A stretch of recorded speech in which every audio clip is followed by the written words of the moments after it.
Isang batang lalaki ang umano'y na-hypnotize at iniligaw daw ng isang babae. Ang kanyang magulang nagpatulong sa mga pulis at sa social media para mahanap siya. Narito ang report ni Von Aquino. Miyerkules ng hapon noong August 21, umalis daw ng bahay ang 12 anyos na lalaki na itago natin sa pangalang Carlo matapos mapagalitan ng kanyang magulang.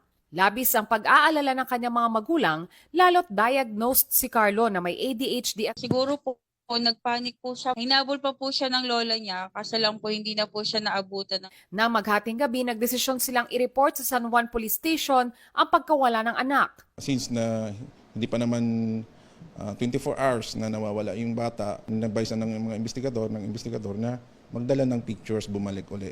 Kasi para mai-distribute natin at may pakalat. Sabi po ng teacher niya, ma'am, sabi daw ng classmate niya, may nakita daw pong kasama na babae. Tapos po binigyan daw po siya ng turon, ma'am. Nang mag-post at manawagan sa social media ang ina ng bata.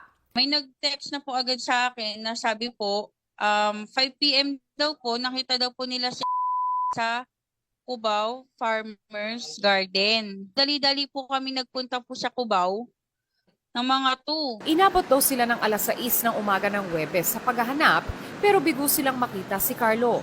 Sakalang nakita ang bata nang bumalik ang kanyang ama sa Cubao, 8:30 ng umaga. Puro grasa na po yung mukha niya, yung katawan niya, yung paa niya, ma'am. Tapos gutom na gutom po siya. Wala raw maalala si Carlo sa nangyari, maliban sa pagsakay niya sa jeep. Na-hypnotize po siya. Tapos sinakay po siya sa Antipolo, ma'am. Mukhang niligaw po niya yung bata at kinuha niya yung pera, ma'am. Okay lang po. Happy ka na na nakauwi ka na ng bahay. Opo.